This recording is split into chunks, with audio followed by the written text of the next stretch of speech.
home building and remodeling show. Let's go.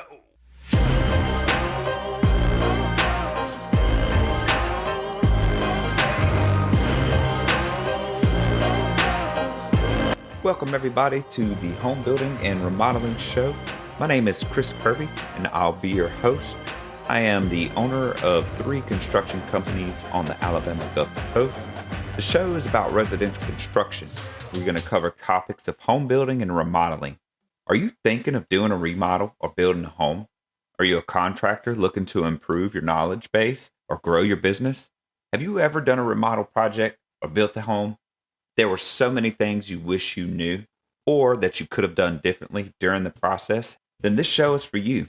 We break down the process of building and remodeling and how to have the best results during your project. Whether you're a DIYer looking for tips, someone looking to hire a contractor to do a project, or a contractor looking to expand your knowledge base or your business. Welcome aboard. Glad to have you. Stay tuned. We kick off the show with my thoughts on home building and remodeling. I'll share best practices and talk about some of our experiences in business and out in the field. These shared thoughts and lessons learned are meant to help you on your very own journey. Let's go.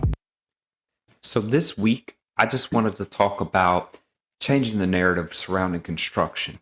I've always heard that you can become a contractor or you can go into construction as a second choice, but you need to have a professional career. And here at the Home Building and Remodeling Show, during our time, when you listen to us, we are professional and we're going to change the narrative surrounding construction as a primary career, as your first choice, as something that you can grow up in and have a fulfilling life being in construction. And it shouldn't just always be your second choice or because you couldn't do something else. I know at my companies, we're starting to interview people who care about construction as a career and are not just coming to us because they couldn't cut it somewhere else. And that's what, if we can get some buy-in in our industry with that and not just I know it's hard to run a construction company sometimes because some of it is laborious and some of it does get tough, but that's in everything that you do in life. And the reward in construction can be just as great as the reward in any other industry or career field that you choose. It's how you approach it, how your company approaches construction, contracting, remodeling, building, whatever you want to call it. And we want to change that narrative. We want construction to be your first choice. We want you to look at it and say, I can walk into a company and get benefits. And we have an apprenticeship. We offer an apprenticeship. There's no reason other companies can't do that. Look, in construction, primarily, the contractor has a helper, and there may be a couple of people that go and do a job. But I know here at our company, we've changed that. We have an entire team. And yes, we started out with just a couple of people doing work. And as we grew and became licensed and insured and took on more work, I always had the mindset that we were going to be a company that had a team, that this was going to be a true company. I have found it very difficult myself to not know how to grow inside of a construction company. My frame of reference is the military, where all we did was military first, career first. You can do 20 years and retire. You can do more than 20 years and retire. Make this your career. And it was team, team, team. Everything you do, everything you learn, everything you know is about team. And I wanted to provide that. I wanted that same feeling when I retired from the Navy and came home. I wanted to work for a company, or if I couldn't work for a company, create an environment that was just like that. We had team members that we were accountable to and accountable for. And so we've created that environment, and now we are trying to set the bar and establish the standard for other businesses in construction to do the same. We've outlined an apprenticeship program. We've we've set up a pay scale and a pay chart for our apprentices. We have a career track for them. So when they walk into the door at the Kerby companies, they can see how to go from an apprentice, what we call an apprentice one, to a journeyman, onto an assistant team lead, master remodeler, things like that. And anybody can do what we've done that want to, just has to be there. And for us to continue to establish the standard and set the bar, we want to make sure that construction is your first career choice, not a second option. And so how we've done that is we've tapped into the local trade school, because a lot of the kids coming out of teenagers, some are adults, they're 18, but a lot of them coming out of the trade school don't know where to go, they might enjoy that class. I know ours, residential construction, in the trade school, in the local high school, and they actually enjoy it, but when they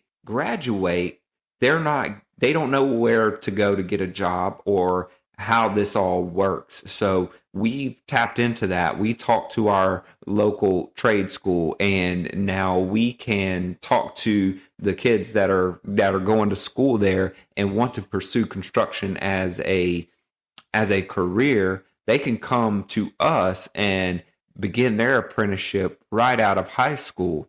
We've also gotten with the local community college. They have a building construction program, and we've done the same thing. We've went back and forth to revise how the flow of the actual on-the-job training goes to make it fit more towards the residential construction side, because it was heavily industrial.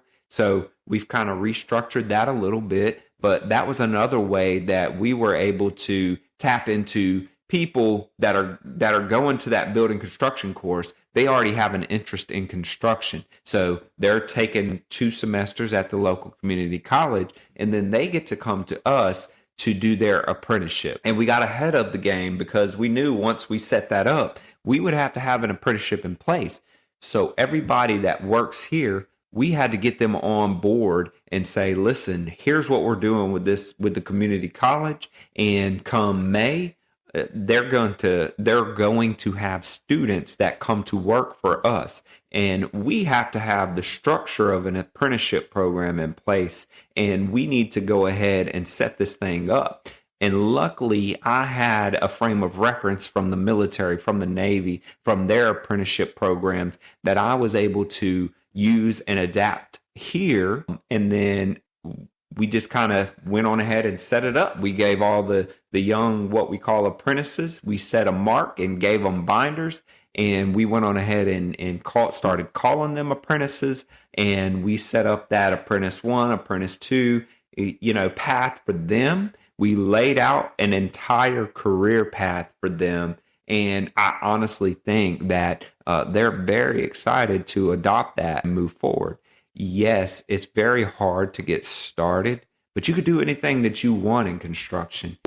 Our team gets paid well. I knew for us to get the right people in the door, young, old, male, female, that was irrelevant. I wanted people with the right mindset. And so to do that, I knew that if you get a grown man or woman walking in the door that has children at home, paying them $10-11 wasn't going to cut it. Well, Chris, you can't pay them more than that because yada yada, right?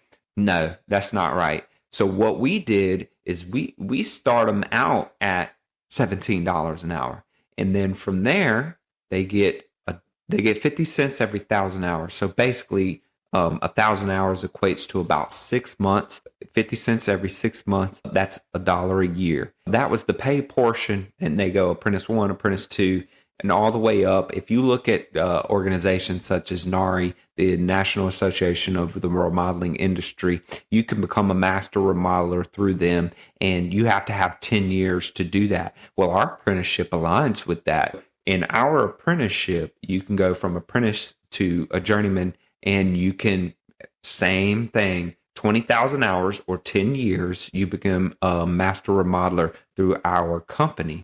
The way that we've done it is we've had to say, here's all the tasks that you may encounter during remodeling.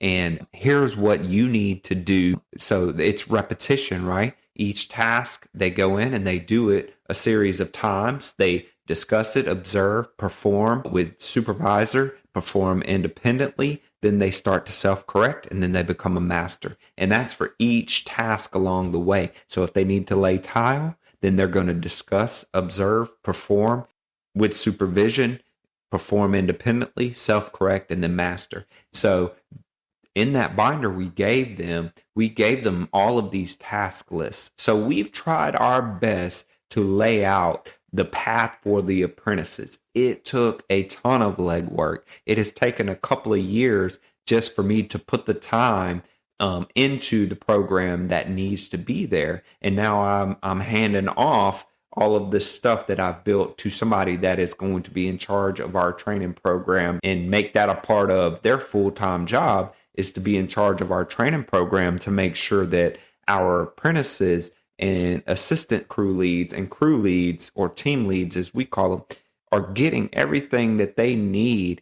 And I don't have a crew leader coming to me saying, Jenny the apprentice, after 1 year, still can't read a measuring tape.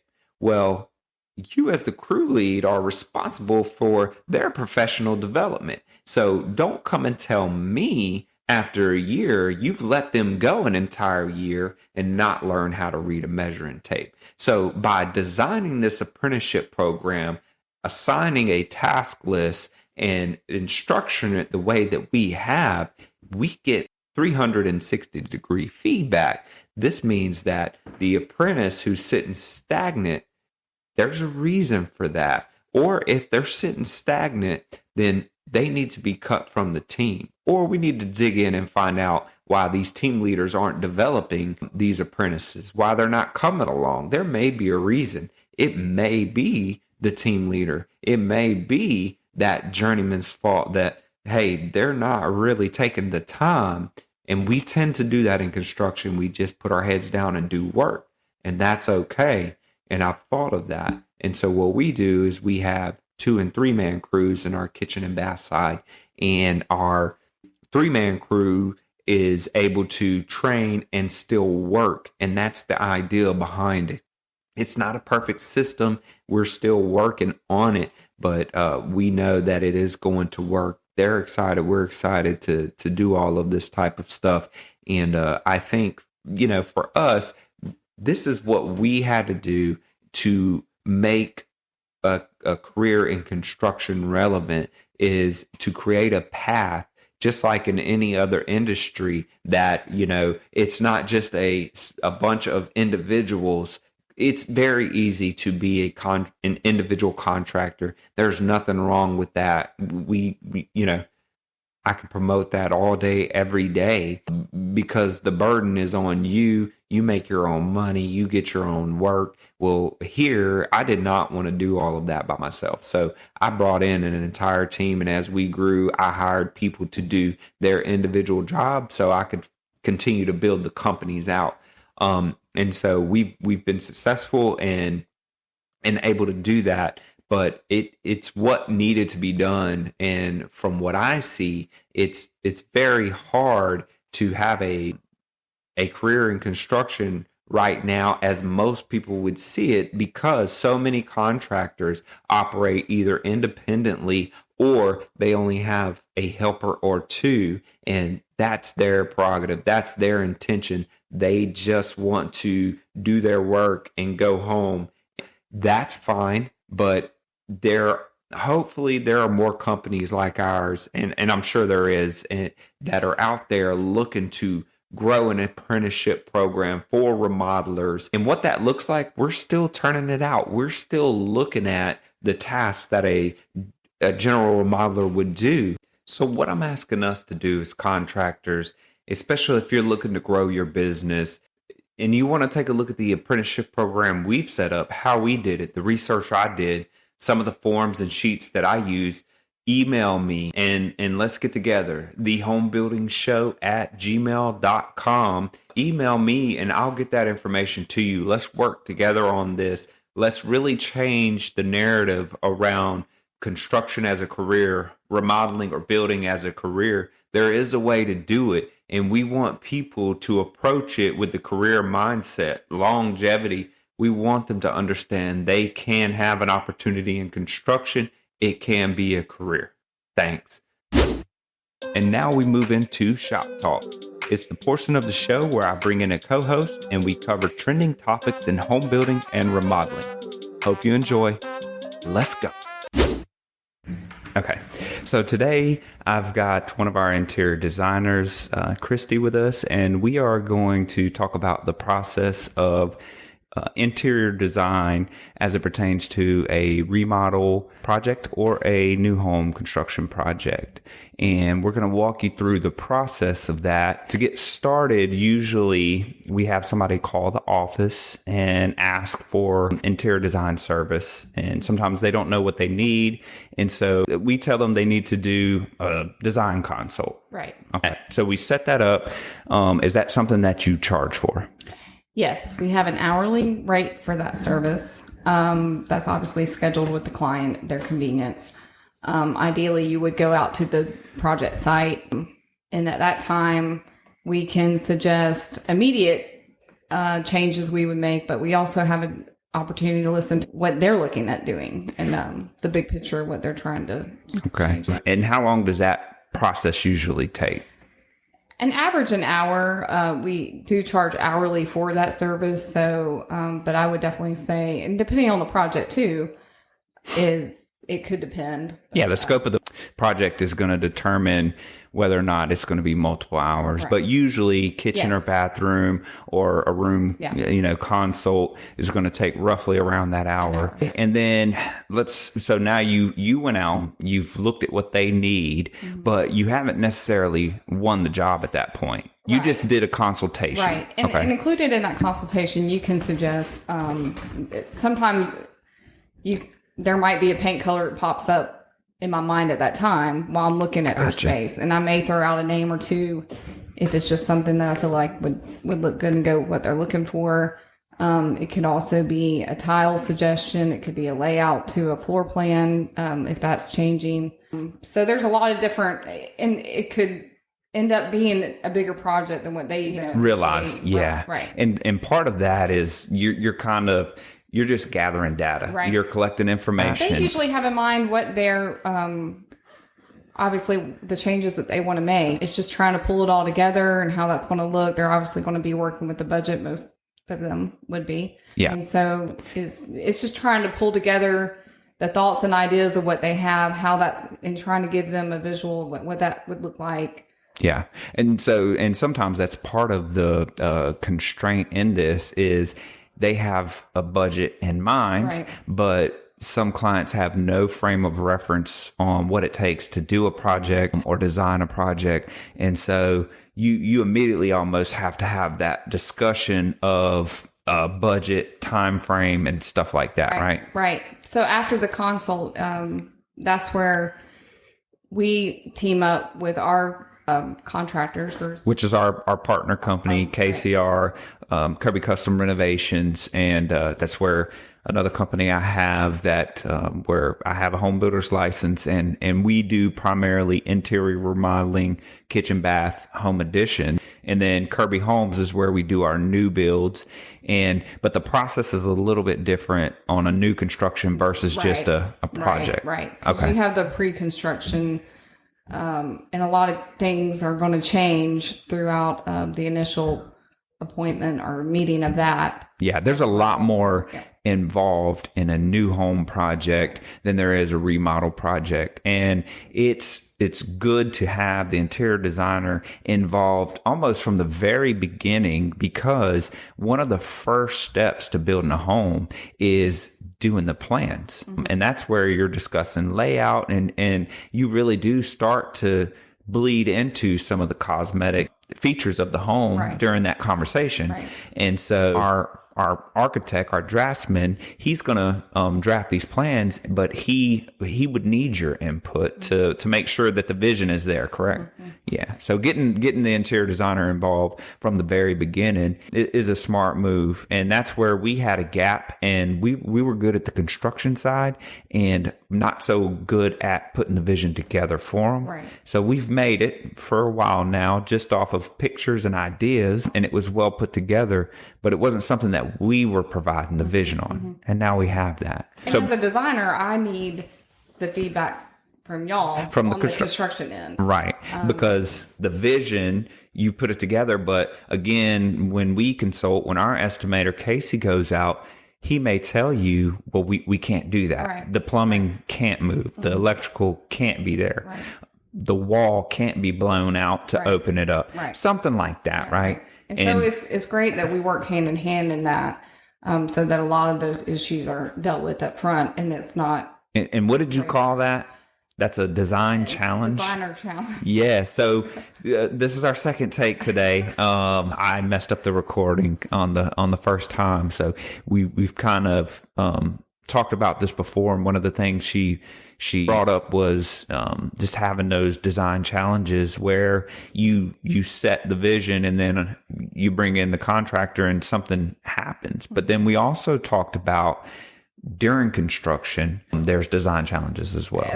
Yeah. And we'll get into that, but we'll get back to the process. So you've done the consultation and you've sent Casey out there. Now the estimator is going to come up with the price to do the construction work. Okay.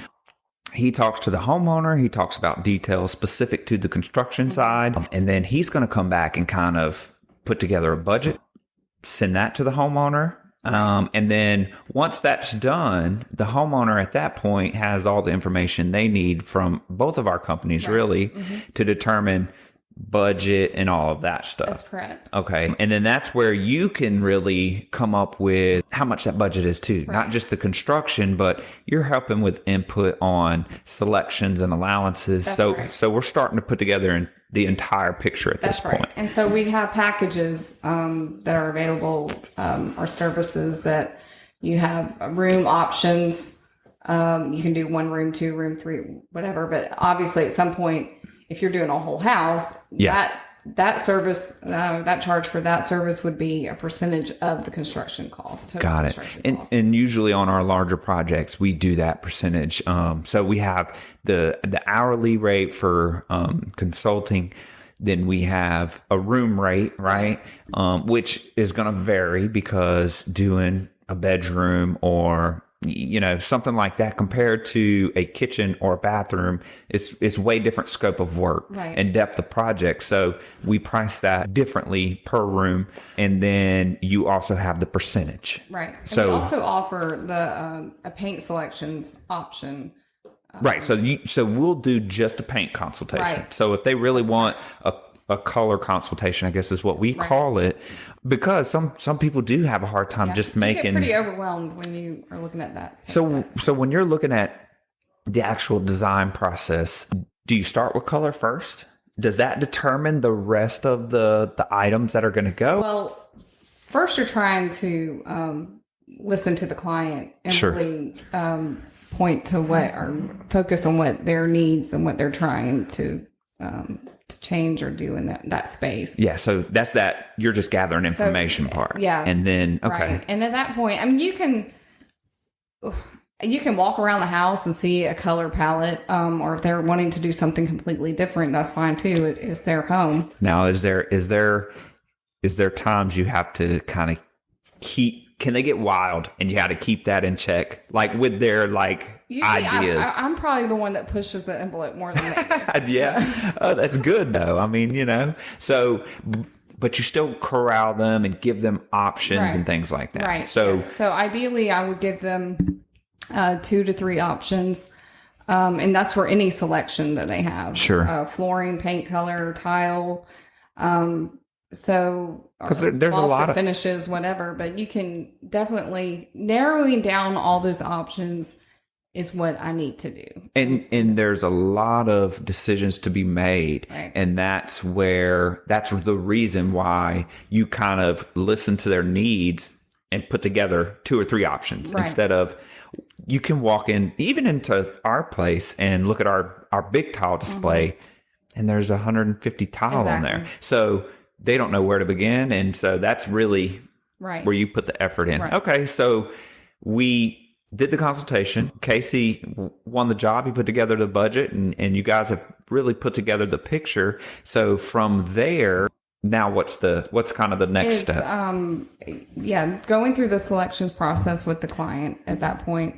Once all those selections are made, being part of that install and the actual job that's being done. Yeah. So we'll give them we'll give them a date to start. Let's just say it's a kitchen remodel. Mm-hmm. So we'll put them on the board, and usually, it's not a let's start right away, right? Because there are selections that have to be made. And so once they give us a deposit, we start ordering materials. And so let's just say they have 30 items. Well, 29 might be within 10 days, but their cabinets may be custom, right, and you're 4 months out. Right. So realistically, for any contractor or designer to say, oh, we can get started soon, it's really, some cases it may be true if you already know that it's an easy project with not a lot of selections and materials.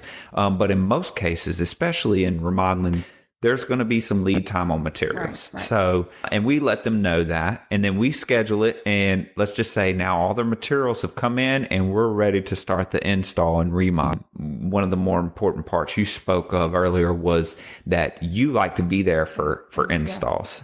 Yes. Yeah. Especially, yeah.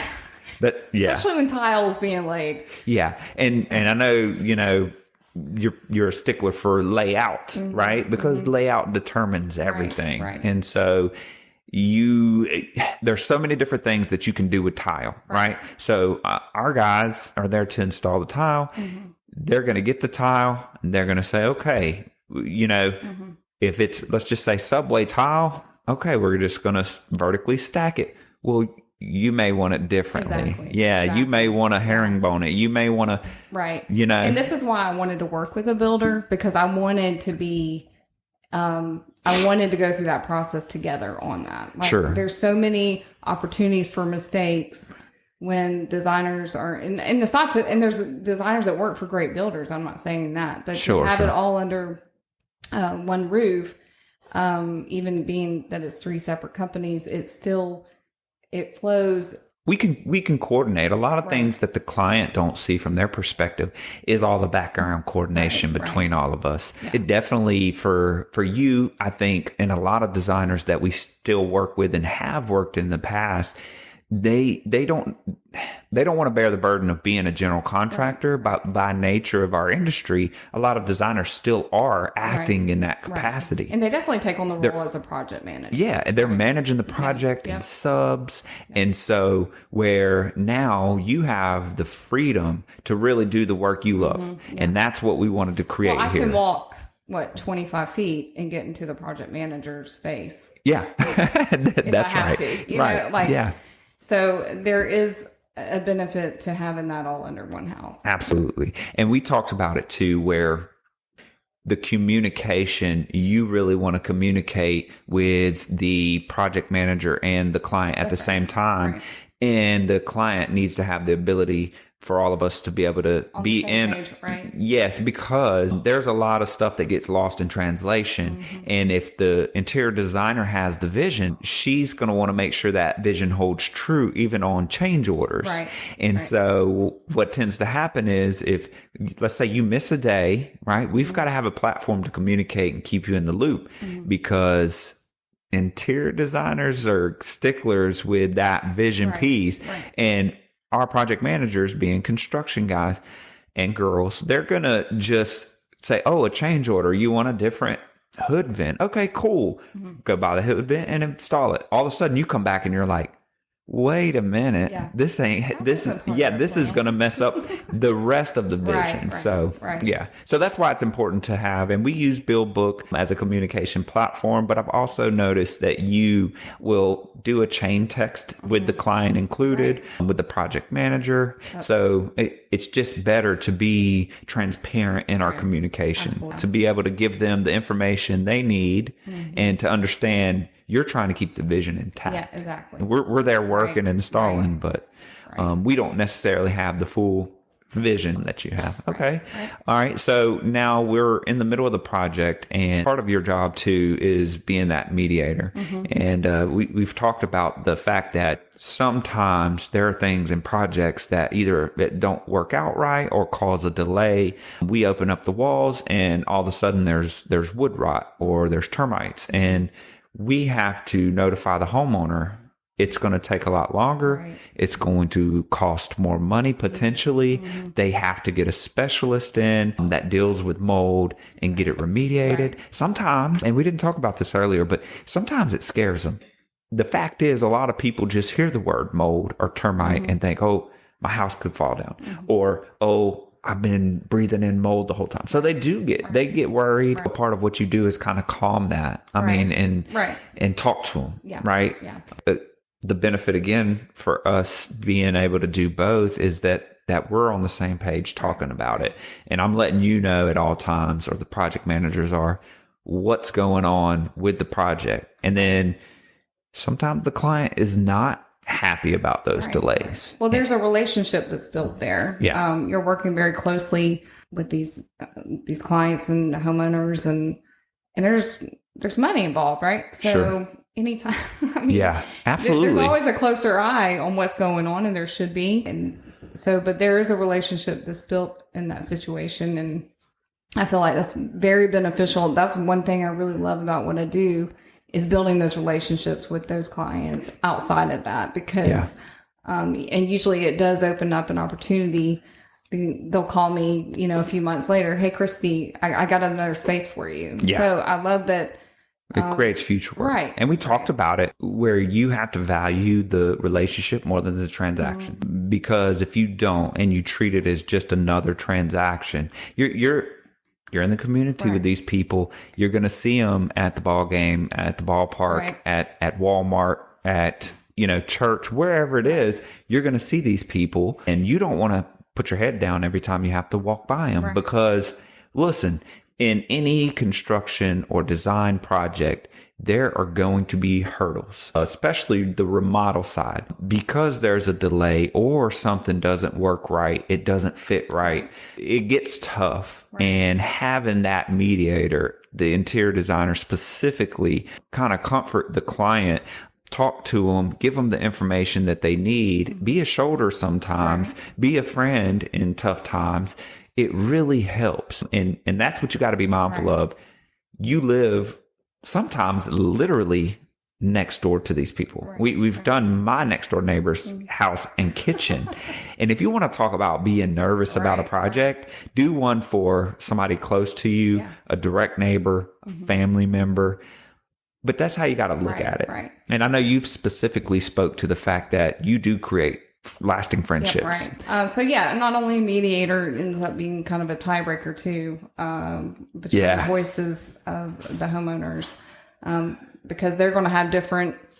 One may like something, and the spouse or child, whoever is in the home, whoever has input, right? Exactly. So, and that is an easy decision for me at that time, because I may usually, more than not, I probably would lean more towards one than the other. So, absolutely. Yeah. And usually, and that's, something we kind of glossed over, but you're figuring out in that consultation who the decision maker is, right? It's usually one or the other. And sometimes it can be both. And that's where the tiebreaker comes in. But they're like, one wants the project and vision more than the other. And it's kind of like, okay, you got it.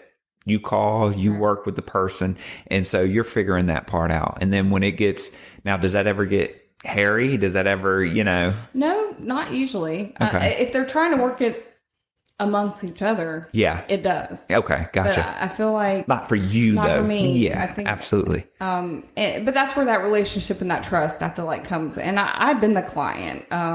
We might hit on this on another time, but our home flooded twice, and so I've been the flood. I was going to say the flood victim. I guess I'm. Well, it is. I mean, that's what it's called. But my home really was. But I've been that twice, and so I think the key is you treat you treat that homeowner how you want to be treated. And Sure. So, and that's what you got to do. I mean, you've always got to respect you're in their house. I mean, so you really got to be safe. You've got to make sure that that our crew, that our people that are going in their house, that they're covering things, that they're working diligently, that they're respecting their home, tracking in mud, different things that could come up on the job site. And you're really kind of looking out for all of that. With us, though, you get to work on the vision piece more and help them spend more time with the client actually making selections and putting it together. I usually do that. We are learning our design software currently, but what I've done in the past, what I'm most comfortable with are the mood boards, and that just gives them some kind of visual to be able to help the situation. Because I feel like out of the client's hardest part, I think, in all of the process is trying to visualize the end result, and without being able to see it. Right. So we're in the middle, and we've had a delay. We've worked through the delay now, and we're starting to put everything back together. You're checking on the installers to make sure the installation is going as it should be. But this is where behind the scenes, you and the client, you're sharing a mood board. So they're starting to see stuff come together on the mood board, and then we're putting it together. And then once the project is complete, everything's installed, we polish pretty, do our construction clean. Is that where the transaction ends? Well, kind of like I hit on earlier, I think that's where it really kind of begins. But, I've been very fortunate I've never had a one and done job. Sure. They've always called back for more. And so I feel like that is a reflection of that relationship. Absolutely. And of course, like I said, there could be 5 months, there could be a year that go in between those jobs because, the way the economy is anyway. But there's other factors that not everyone wants to live in construction all the time. Yeah. So they may not want to take on, even though they eventually had the vision to change 4 rooms out, they may not want to do all that now. So, and we've had clients that went from, we did a bathroom for them, and then they want us to build a house a couple of years later. And we're like, whoa. So or they remembered you. Exactly. And that's kind of what you're hitting on. But also, too, for us, we do have a 1-year warranty. So there's going to be things in construction that happen where, let's just say, knock on wood, but we did a backsplash and a piece of tile falls off. Mm-hmm. They're gonna call, and we're gonna go out and take care of it. We're not gonna be like, sorry. Right. You know what I mean? So you're really attached to that client for a lot longer than just the duration of the project and at project completion. Okay. So, I guess that's all we got today. I appreciate you coming on. You've hit on some time. Second time we've done this, but I appreciate you coming on and talking about the process of interior design. We're going to have Christie on a lot more just to talk about that side specifically, and maybe dig in on some of the stuff that you've seen in your past, why you chose to become an interior designer, and what you like about it, because I feel that's inspirational to some of the younger people who are wanting to get into this industry. And maybe we can talk about, we have an intern coming at the beginning of next month, and these are things that we can talk about moving forward. So, all right. Exciting. I appreciate you. Thanks for joining us today. As always, we are grateful for our listeners and your continued support. Please subscribe to our YouTube channel. Follow us on social media via Facebook, Instagram, and TikTok. Get more info at our website, www.thehomebuildingshow.com. And as always, remember who we are, the Home Building and Remodeling Show.